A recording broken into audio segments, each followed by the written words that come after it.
शिव दया सागर। शंकर भगवान को दया का बिंदु कहते हैं, कृपा का सागर कहते हैं। क्यों कहा गया कृपा का सागर?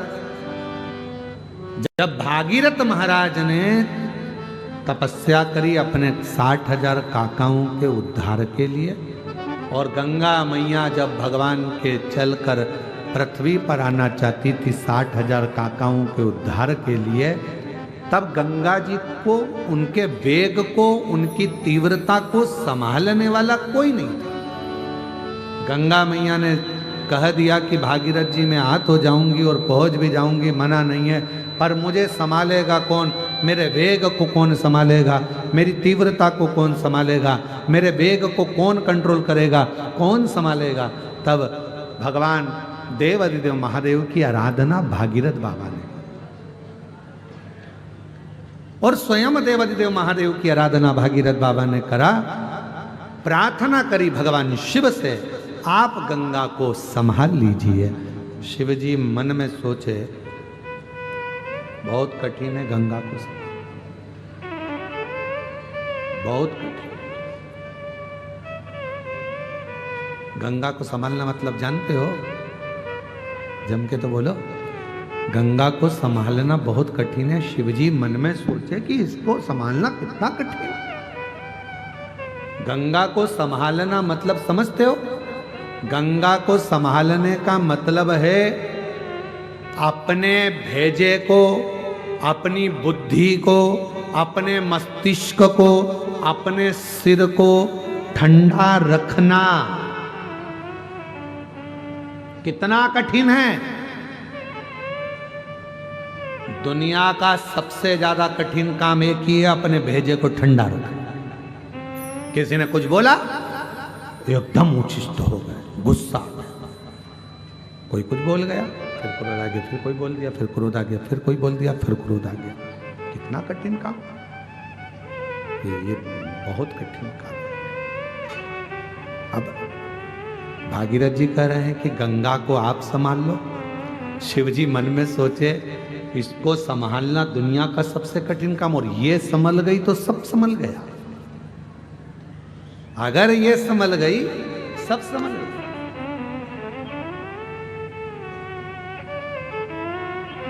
जिसकी दृष्टि में कोई कुछ बोले, आग लगे बस्ती में अपन रहो मस्ती में। कोई ने कुछ बोल दिया और अगर आप के चेहरे पर प्रसन्नता है ना, समझ लेना कि दुनिया के सबसे बड़े साधु और तपस्वी तुम ही हो, जो किसी बात का तुम्हें फर्क ही नहीं पड़ता। जो हो रहा है होन दो। बोल दिया ना जान, के गया ना जान, गाली दे दी ना जान।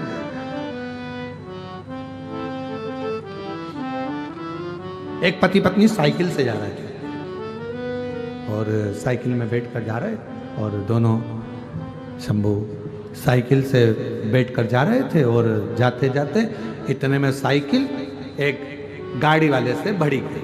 पीछे से गाड़ी वाला आया और साइकिल को भड़क गया, और साइकिल पे बैठा था पति चला रहा था और पत्नी पीछे बैठी हुई थी साइकिल, और दोनों जनी जा रहे थे और पीछे से गाड़ी वाला ठुक गया। दोनों गिर गए, दोनों गिर गए। अब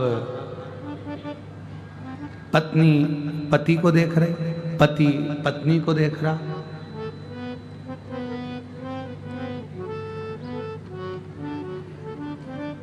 पत्नी को गुस्सा आ गया बहुत तेज।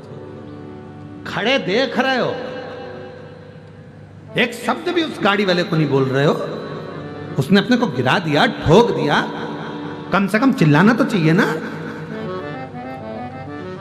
पति बोला नमः शिवाय, नमः शिवाय, नमः शिवाय। बस पूरी जिंदगी यही करते रहे, नमः शिवाय, नमः शिवाय। अरे वो ठोक के चले गया, अपन नीचे गिर गए। बोलो ना उसको, गाड़ी वाले को कुछ तो बोलो। मैं जाऊं क्या बोलने? और पत्नी जूड़ा कस के, और जब भी माताएं लड़ती हैं आपस में तो जूड़ा जरूर कसती हैं, क्योंकि फुल एनर्जी इसी से मिलती है, फुल एनर्जी।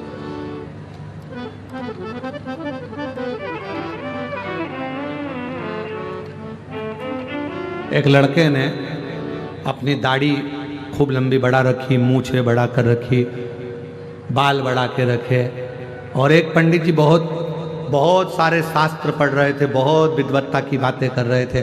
पंडित जी जब नीचे उतर गए तो लड़का गया, नया नवयुवक बच्चा था, पंडित जी के पास जाकर बोला, क्यों महाराज जी एक बात बताओ कि तुम में इतना ज्ञान कहाँ से आ जाता है जो तुम इतनी बड़ी बड़ी बातें कह देते हो? पंडित जी बोले, देखो ये हमारी जो चोटी है ना, ये एंटीना है, ऊपर से सीधा आता है ज्ञान, हम मुख से बोल देते हैं। तो इतने में लड़का बोला, तुमसे बड़े बाल तो मेरे हैं, तुमसे ज्यादा ज्ञान तो मेरे पास आना चाहिए। पंडित जी बोले, ज्ञान तो आता है पर तुम्हारा ये अर्थिंग का तार है ना, नीचे चला जाता है, ये सब नीचे टपक बचता ही नहीं। महाराज, पत्नी बोली, मैं उठूं, मैं जाऊं उससे लड़ने? पति बोला, नमः शिवाय, ओम नमः शिवाय, तेरे हाथ जोड़ो, साइकिल पे बैठ जा, अपन दोनों चले घर। मैं बोले बगैर नहीं रहूंगी। पति बोला, नमः शिवाय। क्यों झगड़ा करना बेमतलब का? नहीं ध्यान दिया होगा, ठुका गई साइकिल, काय का बोलना, ये अपने को ठोक के जा रहा है, इसका भी बाप संसार में जन्मा होगा, वो भी इसको ठोक जाएगा, क्यों चिंता करती है? उसके यहाँ देर है, अंधेर नहीं है। अपन बोलेंगे तो अपन ने जवाब दिया, अपने जवाब देने की जरूरत नहीं पड़े, जवाब महाकाल राजा दे, इंतजार कर। चल आगे चल। दोनों साइकिल से जा रहे तो गाड़ी वाला अपनी गाड़ी निकाल कर तेज भुड़ भुड़ भुड़ भुड़ भुड़ चला। अब ये दोनों धीरे धीरे, अब साइकिल तो साइकिल के लेवल से चलेगी, धीरे धीरे चल रहे थे। आगे जाके एक मोड़ आया, उत्ते गाड़ी छोड़ आया, और मोड़ जैसे ही आया, आने पे वो गाड़ी खाई में गिर गई। पड़ा हुआ था, शरीर हांपड़ी भर रहा था, कुछ भी नहीं बचा था। ये साइकिल से पहुंचे, भीड़ लगी हुई थी। क्या हुआ? कोई गाड़ी नीचे गिर गई है। जो देखा गाड़ी वही थी। पति ने पत्नी से कहा, देख तू जवाब देती तो उसको बुरा लगता, उसने जवाब दे दिया, पूरा हिसाब वो पूर्ण करता है, अपने को नहीं। अपने को जवाब दे, जवाब दे वो।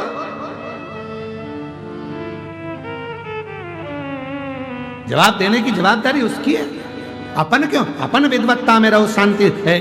एक महाराज जी सफर कर रहे थे ट्रेन के अंदर, और रेल में सफर कर रहे थे, बहुत बुजुर्ग थे, गीता जी लेके बैठ गए, पढ़ने लगे। उनकी आंख से कम दिखता था, धीरे धीरे धीरे धीरे पढ़ रहे थे, गीता जी का पाठ कर रहे थे। ट्रेन में बैठे हुए थे, 5 लड़के चढ़ गए ट्रेन के अंदर, 6 लड़के 5 लड़के ट्रेन के अंदर, और 5 लड़के ट्रेन के अंदर चढ़े। उन्होंने देखा चेन लटक रही है, खींच दें। लड़कों ने आपस में बात करी। एक बोला, नहीं रे, जुर्माना लग जाएगा, पुलिस वाले पकड़ के ले जाएंगे। उसने कहा, उस पर लिखा है 500 रुपए का जुर्माना। एक काम करते हैं, सब पैसा इकट्ठा करो, एक बार चेन खींच के देखते हैं। सब ने 100 रुपए इकट्ठे करे, एक जनी की जेब में रख लिए और चेन खींची। इतने में दूसरा बोला, भले चेन खींच दियो, अपना कोई पैसा नहीं लगेगा, एक काम करते हैं, चेन खींच दो, नाम बुढ़े का लगा देंगे। ये बाबा बैठा है ना, गीता जी पढ़ रहा है, इस बुढ़े का नाम लगाएंगे, चेन खींचो। जो चेन खींची, पुलिस वाले आ गए, टीसी आ गया। चेन किसने खींची? किसने खींची? लड़के बोले, ये बुढ़े बाबा ने खींची। बाबा,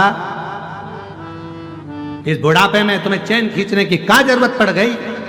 क्यों चेन खींची? बाबा बोले, भैया इन लोगों ने मेरे 500 रुपए छुड़ा लिए। 500 रुपए? हाँ, तुम्हें मालूम है किसकी जेब में रखे? ये पीली शर्ट वाले की जेब में ऊपर रखे। पुलिस वालों ने कहा, जरा निकालो। टीसी ने कहा, निकालो। और उनकी जेब में से 500 100 के 5 नोट निकाले, बाबा जी की गीता जी पे धरे। बाबा, आपके 500 रुपए, प्रणाम किया। पुलिस वालों ने जो डंडे कुदाए 5 में और ले गए भर के गाड़ी के अंदर। खाड़ी में।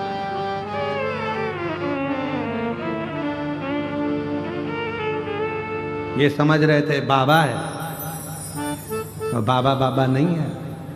समझ गीता ज्ञान देती है। विद्वत्ता होना चाहिए, ज्ञान होना चाहिए।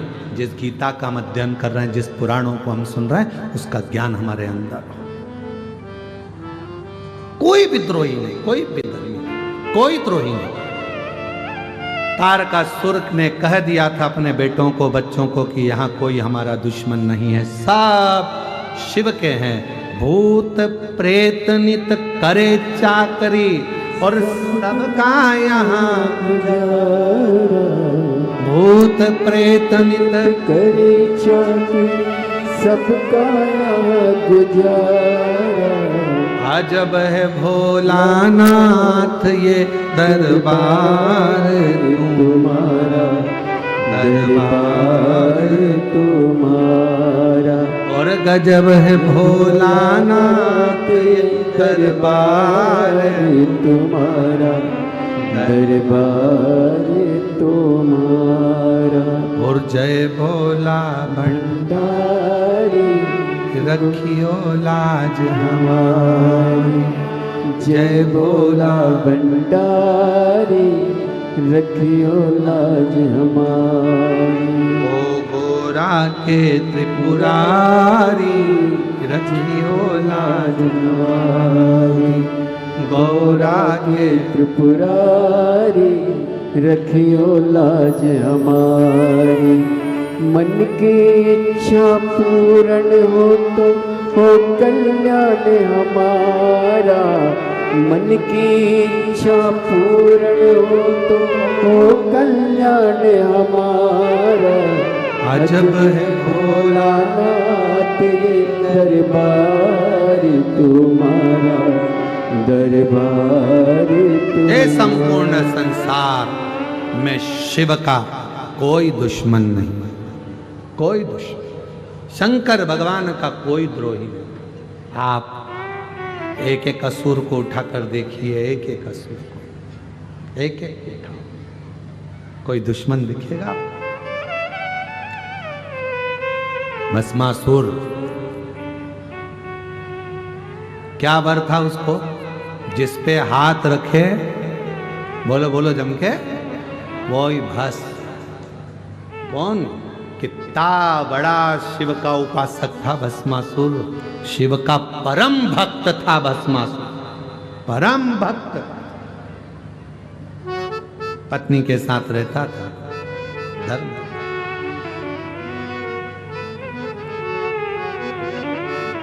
एक दिन धर्म पत्नी ने पति को देखा कि ये दिन रात शिव की आराधना में लगे रहते हैं, साधना में लगे रहते हैं, शिव की साधना। कहा पूरी सृष्टि पर मुझे राज्य करना है, पूरी सृष्टि। किससे वर मांगू? धर्म पत्नी ने कह दिया, शिव से बड़ा कोई दानी नहीं हो सकता संसार। अपना घर सोने की लंका तक उन्होंने लंकापति रावण को दे दी थी। कर्ण फूल निकाल कर दे दिए थे मांबा ने। उनसे बड़ा दुनिया में कौन दानी होगा? मांगना है तो शिव जी से मांगो। बाबा की आराधना में, साधना में डूब गया बहुत।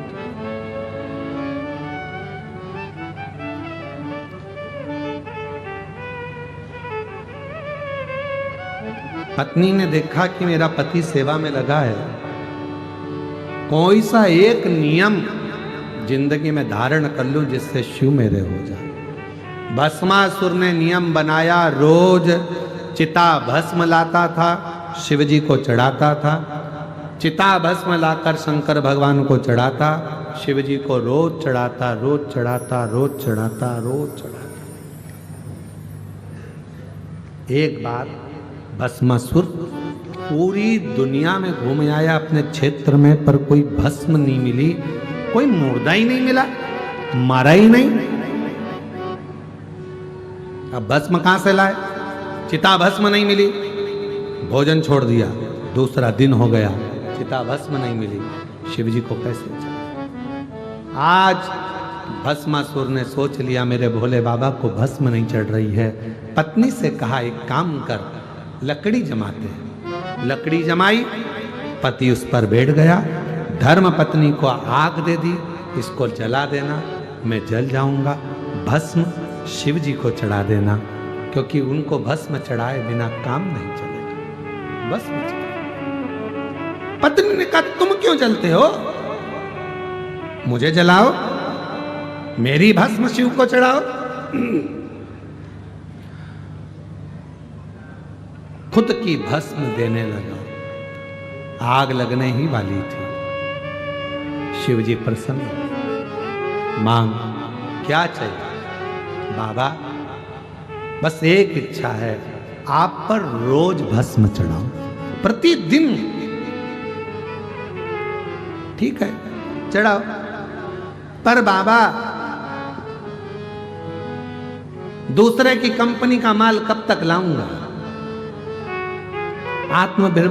आत्मनिर्भर भारत है, अपनी कंपनी खुद चलाऊंगा। रोज की भस्म मैं खुद तैयार करूं, मेरा प्रोडक्ट खुद बने और आप पर चढ़ाऊं, ऐसी कृपा करो। दूसरे की फैक्ट्री का माल नहीं लाऊंगा। आप मुझे ऐसा वर दे दो जिस पे हाथ रखूं वही भस्म हो जाए, अपनी खुद की कंपनी चालू हो जाए, भस्म तुम पे चढ़ जाए।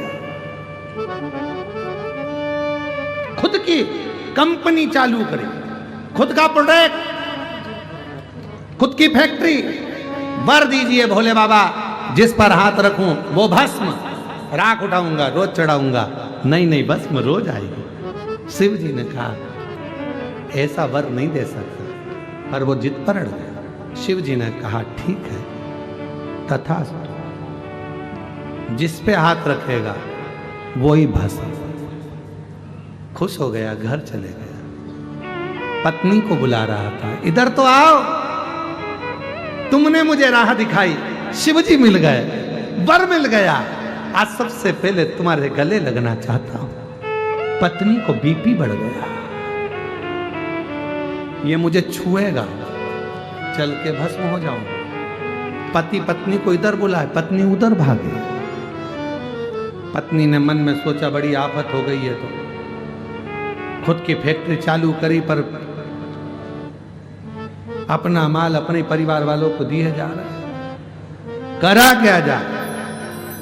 पत्नी ने कहा देखो, मैं शिव जी के वचन पर विश्वास नहीं कर सकती, उनने तुम्हें वर दिया है पर बहुत छलियां हैं शिव, हो सकता है उनका वचन पूरा ना हो तो क्या करूं तू बता। तेरे कहने पे शिव मिले, तेरे कहने पे वचन मिला, तेरे कहने पे आशीर्वाद मिला, तू जैसा कहेगी। तो कहा एक काम करो, प्रैक्टिकल करना है तो शिव पर ही हाथ रख कर देखो।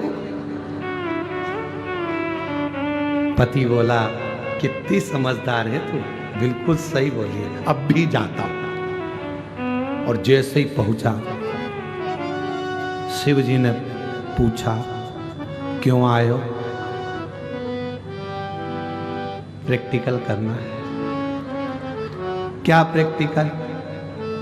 तुम्हारे सिर पे हाथ रखना है। शंकर भगवान गंगा जी को देख रहे, बाजू में बैठा सांप फुन फुन कर रहा। शिव जी के कान में आके सांप बोला प्रभु भाग लो। इससे जोरदार कोई बात नहीं है, ये अपने ऊपर धर देगा हाथ। 2 मिनट में समाप्त, भस्म अपनी अपने पे चढ़ जाएगी। चलो चलो, शिव जी भागे खूब जोर से। भस्मासुर बोले वाह वाह, कहां जा रहे हो?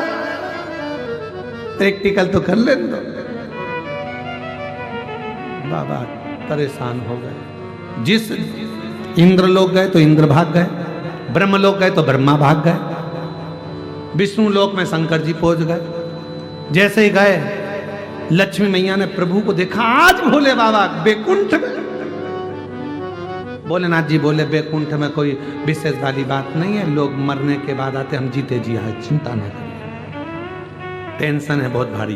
क्या टेंशन है? पीछे आ रहा है भस्मासुर। भगवान नारायण सो रहे थे, लक्ष्मी चरण दबा रही थी। जैसे सुना पीछे आ रहा है भस्मासुर, नारायण उठ के बैठ गए, लक्ष्मी आ गई। लक्ष्मी एक साइड, एक साइड। लक्ष्मी जी ने पूछा क्या हुआ प्रभु, इतनी जल्दी उठ के बैठ गए आप तो? अरे वो भस्मासुर, भस्मासुर कौन? जिस पे हाथ रखता है वही भस्म हो जाता है। लक्ष्मी जी बोली आई पानी भर के अंदर चली गई सीधे, भीतर, बाहर ही नहीं आई। भगवान विष्णु शंकर जी से बोले बाबा तुम कैसा कैसा वर दे देते हो। शंकर भगवान बोले अपने बेस्ट फ्रेंड पे पूरा भरोसा है, गाड़ी जब उलझती है तो दोस्त सुन जाता है। मेरी बारात में तू ही सबसे ज्यादा नाचा था, रिसेप्शन में भी भोजन तू नहीं करा था, अब इनको भी तू ही झेल। भगवान विष्णु बोले मैं कैसे झेलूंगा। ब्रह्मा जी को याद किया, ब्रह्मा जी आकर खड़े हुए, प्रभु मैंने तो भस्मासुर बनाया था, आशीर्वाद इनने दिया, तुम कुछ भी करो। ब्रह्मा जी बोले मेरे जैसे बुजुर्ग को क्यों आगे लाते, क्यों, मेरे बस का, मैं तो पीछे ही अच्छा। इंद्र बोले प्रभु ऐरावत पे चढ़ जाओ और चलो। भगवान नारायण बोले ऐसे काम नहीं चलेगा। शिव जी पीछे हो गए।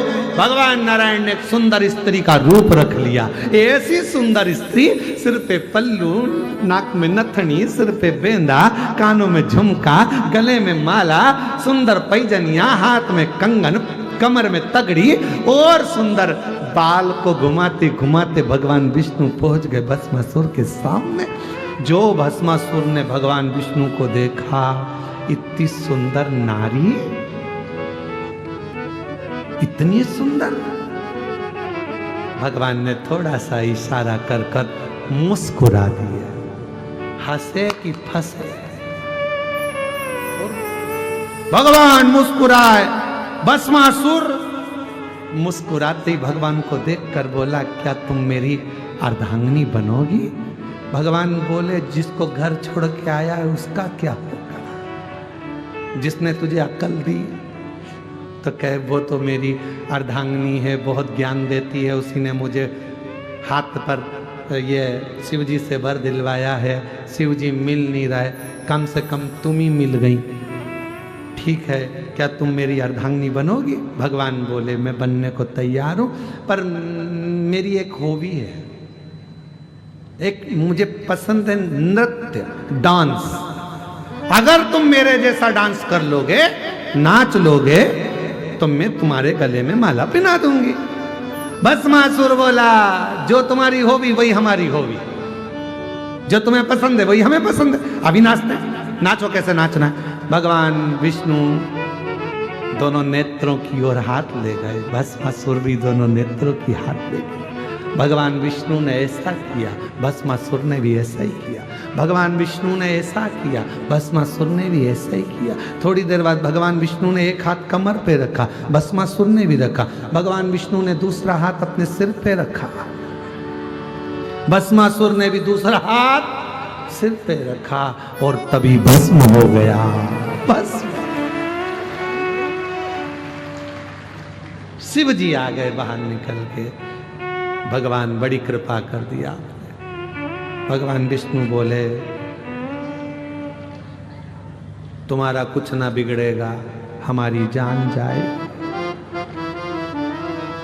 किसी को भी वर दिया करो तो जरा सोच समझ कर तो दिया करो, ऐसा वर दे देते हो बाद में वो अपने ही पीछे पड़ जाता है, बाबा जान नहीं पाए। भगवान शिव, ब्रह्मा जी आकर बोले भोलेनाथ बहुत दयालु हैं, दातार हैं, सरल हैं, इनसे भैया किसी को भी इनके पास मत जाने दो।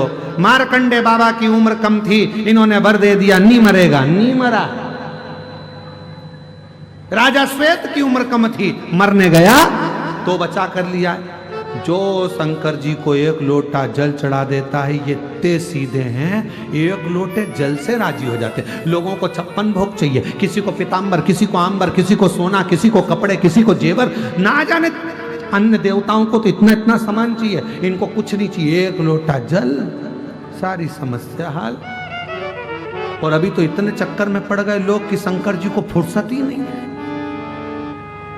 एक बहन चढ़ा के जाती, दूसरी लाइन में लगी रहती, दूसरी चढ़ा के जाती, तीसरी लाइन में लगी रहती। दिन भर सुबह से लेकर शाम तक नहा नहा के शंकर जी कह रहे हैं बड़ी कृपा हुई है, बड़ी करुणा, सबको फल। महाराज भस्मासुर का अंत हुआ। तारकासुर के 3 बेटों को भगवान शिव पशुपति नाथ बनकर समाप्त कर दिए। आगे वर्णन आया है, 12 ज्योतिर्लिंग का स्मरण कराया है। महाराज सुंदर प्रसंग में प्रथम में चंद्रदेव को काया का रोग हुआ, उस काया के रोग से भगवान ने मुक्त करा। शिव सोमेश्वर नाथ सोमनाथ बन गए। अगला वर्णन आया भगवान का श्री मल्लिकार्जुन। कार्तिकेय बाबा रुष्ट होकर चले गए, भगवान ने उनको मनाया। श्री शैलम पर विराजमान हुए, मल्लिकार्जुन के रूप में विराजित हुए। अगला वर्णन आया है महाकाल। दूषण नाम के राक्षस का संहार करने के लिए कालाधिपति महाकाल बन गए। फिर वर्णन आया है ओमकारेश्वर। बिंद नामक पर्वत के तप से भगवान ओमकार बनकर प्रकट हुए। फिर वर्णन आया है केदारनाथ। नर नारायण के तप करने से भगवान केदारेश्वर प्रकट हुए। कुंभकर्ण का बेटा भीम जो भगवान के मंदिर तोड़ रहा था, शिवालय तोड़ रहा था, शिव जी ने उस भीम का संहार करा तो शिव जी का नाम भीमा शंकर हो गया। मनु शत्रुपा ने शिव की स्थापना कर गंगा के घाट पर आराधना करी तो भगवान विश्वनाथ हो गए। अगला वर्णन आया है गौतम बाबा पर गौ हत्या का दोष लगा। माहिल्या ने भगवान ब्रह्मा विष्णु महेश की आराधना करी है बाबा की, और बाबा सुंदर आनंद के साथ विराजमान हुए। त्रिवेणी के रूप में, त्र्यंबकेश्वर के रूप में विराजित होते। अगला वर्णन है वैद्यनाथ बाबा का। रावण भगवान शंकर का शिवलिंग लेकर जा रहा था, संध्या होने के कारण बस भूमि पर रखवाया। तब बेजू ग्वाले ने जब जमीन पर रखा तो बाबा वैद्यनाथ के रूप में विराजित हो गए। अगला वर्णन है नागेश्वर बाबा का। दारुक नाम के राक्षस का संहार शिव जी ने करा, नागेश्वर के रूप में विराजमान हुए। फिर वर्णन है रामेश्वर बाबा का। लंका पर चढ़ाई करने के लिए राम जी चले। रावण को मारना सरल नहीं था क्योंकि शिव का भक्त था। शिव की आज्ञा ली तब लंका पर चढ़ाई करे और रावण का अंत कर राम जी महाराज रामेश्वर धाम की स्थापना कर दी। आगे वर्णन आया है कृष्णेश्वर का।